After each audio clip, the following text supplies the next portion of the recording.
Selin ve Teta küçük köylerindeki evlerinde her zamanki gibi yaratıcı bir gün geçiriyorlardı. Teta eski bir saat bulmuş ve üzerinde çalışmaya başlamıştı. Saatin sıradan bir eşya olmadığını, aslında bir zaman makinesine ait bir parça olduğunu fark etti. Selin heyecanla Teta'yı izliyordu.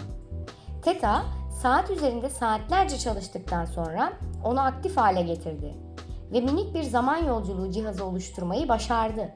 Zaman makinesi ilk çalıştığında mavi ışıklar odanın her yerini sardı. Selin ve Teta gözlerini açtıklarında kendilerini yemyeşil bir ormanda buldular. Bu orman milyonlarca yıl öncesine dinozorlar çağındaydı. Dev ağaçların arasında dolaşan dinozorları görünce ikisi de şaşkınlık ve hayranlıkla etraflarına baktılar. Ancak ormanda yankılanan bir dinozor kükremesi onları hızlıca saklanmaları gerektiği konusunda uyardı.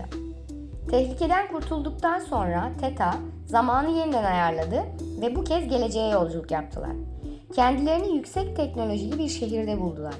Bu şehirde insanlar ve robotlar birlikte yaşıyor ancak büyük bir enerji kriziyle mücadele ediyorlardı. Bu şehirde gökyüzü tamamen griydi ve neredeyse hiç ağaç yoktu. İnsanlar ve robotlar yan yana çalışıyor ancak herkesin yüzünde bir endişe vardı.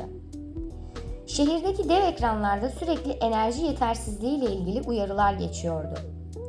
Robotların enerji kaynağı kuantum kristalleri adı verilen özel bir maddeydi. Ancak bu kristaller tükenmek üzereydi ve yenilenemiyordu. İnsanlar da robotlar olmadan şehirdeki sistemleri yönetemiyor, bu nedenle günlük hayat ciddi şekilde etkileniyordu. Elektrik kesintileri, taşıma sistemlerinin bozulması ve fabrikaların durması gibi sorunlar şehri kaosa sürüklüyordu. Teta, enerji krizini analiz etmek için şehrin veri merkezine erişim sağladı.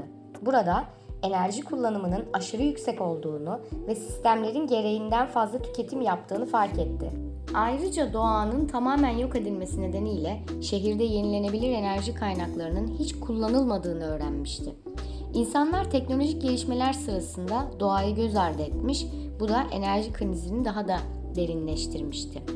Selin, Teta'nın analizlerine doğadan ilham alan fikirlerle katkıda bulundu. Köyde öğrendiklerini hatırlayarak güneş enerjisi ve rüzgar tribünleri gibi yenilenebilir enerji kaynaklarının bu sorunu çözebileceğini söyledi. Teta, bu fikirleri kullanarak hızla yeni bir enerji dönüşüm planı tasarladı. Kuantum kristallerinin kalan miktarını güneş panelleri ve rüzgar tribünlerinin üretimi için kullanılabilecek şekilde yönlendirdi. Teta ayrıca şehrin atıklarının enerjiye dönüştürülebileceği bir geri dönüşüm sistemi geliştirdi. Bu sistem robotların ürettiği ve artık kullanılmayan parçaları yeniden enerjiye dönüştürerek hem atık sorununu çözüyor hem de enerji üretimine katkı sağlıyordu. Selin şehirdeki insanlara doğanın önemini anlatmak için bir kampanya başlattı. Gelecekte doğanın nasıl yok olduğunu ve bunun enerji krizine nasıl yol açtığını açıklayan bir proje sundu. İnsanlar bu proje sayesinde teknoloji ve doğanın bir arada var olabileceğini ve uyumlu bir yaşamın mümkün olduğunu anladılar. Bir süre sonra şehirdeki enerji sistemi tamamen değişti. Güneş enerjisi panelleri ve rüzgar türbinleri şehri aydınlatmaya başladı.